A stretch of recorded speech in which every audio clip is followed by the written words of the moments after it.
नमस्कार, आपका स्वागत है द राजस्थान मीडिया में। आज का विषय शायद थोड़ा असहज लगे, लेकिन जरूरी है। कांग्रेस के पापों का घड़ा जो आजादी के बाद से लगातार फर गया, वो अब 11 साल से प्रधानमंत्री मोदी और उनकी सरकार उन्हें उल्टने की कोशिश कर रही है। बहुत कुछ साफ हो चुका है, लेकिन ऐसा लगता है कि जैसे ऊंट के मुंह में जीरा है। आज बात एक ऐसे मुद्दे की जो वर्षों से आंखों के सामने था, लेकिन हमने गहराई से सोचा नहीं। अल्पसंख्यक यानी माइनॉरिटी। क्या आपने कभी सोचा कि माइनॉरिटी की परिभाषा क्या है? कौन तय करता है कि कौन माइनॉरिटी में है और किस आधार पर है? इन विषयों पर चर्चा करनी बहुत जरूरी है। आखिर क्या वजह है? भारत के पीएल मैन कहे जाने वाले अश्विनी उपाध्याय ने इस पर सवाल उठाया और उन्हें तथ्यों के आधार पर आज हम इस विषय पर बात करेंगे।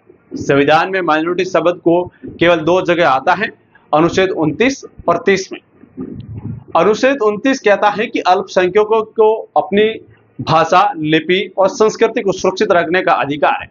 वहीं अनुच्छेद 30 कहता है कि माइनॉरिटी को शिक्षा संस्थान स्थापित करने और चलाने का अधिकार है। ध्यान दीजिए, या कहीं भी धार्मिक शिक्षा की बात नहीं की गई है। फिर भी मदरसे किस आधार और अधिकार से चल रहे हैं?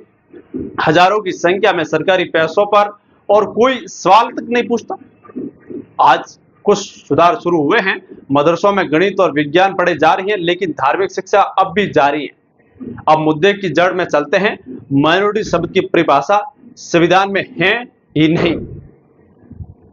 ना ये तय किया गया था कि कुल आबादी का कितना प्रतिशत माइनॉरिटी में माना जाएगा, और ना ही ये बताया गया था कि किस आधार पर माइनॉरिटी को तय किया जाएगा, राष्ट्रीय, राज्य या जिला स्तर या ब्लॉक स्तर पर। भारत में आज ऐसे 200 से ज्यादा जिले हैं जहां पर हिंदू आबादी नाम मात्र की है। तो क्या वहां हिंदू माइनॉरिटी में?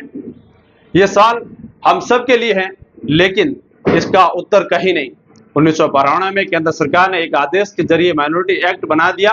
ध्यान दीजिए, संविधान बना 1950 में, फिर 42 साल बाद अचानक माइनॉरिटी एक्ट की जरूरत क्यों महसूस हुई? क्योंकि उसी चाल राम जन्मभूमि आंदोलन पर श्रम पर था, और 6 दिसंबर 1992 को विवादित ढांचा गिरा और कांग्रेस को डर हुआ कि उसका वोट बैंक खिसक न जाए। तभी माइनॉरिटी एक्ट लाया गया और उसके तहत माइनॉरिटी घोषित किया गया, मुस्लिम, क्रिश्चियन, सिख, बौद्ध और पारसी। लेकिन किस आधार पर? क्या कोई रिपोर्ट कोई आएगा या कोई सर्वे, कोई कुछ भी? ऐसा कुछ भी नहीं था।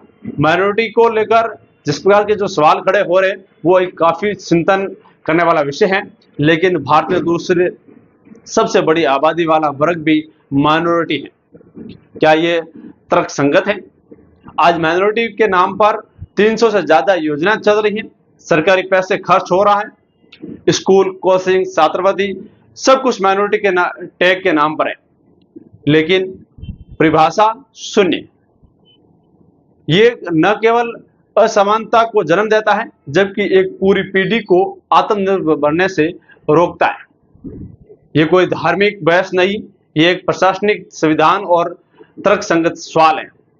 जब सुप्रीम कोर्ट छोटे छोटे मुद्दों पर संज्ञान लेता है, तो इस मुद्दे पर चुप क्यों? क्या सेकंड लार्जेस्ट माइनॉरिटी भी माइनॉरिटी में हो सकती है? आज वक्त है इस सवाल को सामने लाने का। देश को तय करने का होगा कि हम संविधान से चलेंगे या किसी राजनीतिक पार्टी की सुविधा से।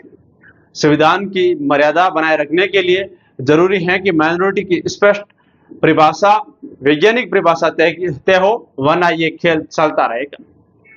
आज बस इतना ही।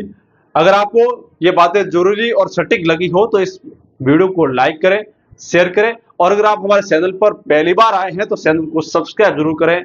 फिर मिलेंगे नए किसी ऐसे ही विश्लेषण के साथ में और नए मुद्दे के साथ में। नमस्कार।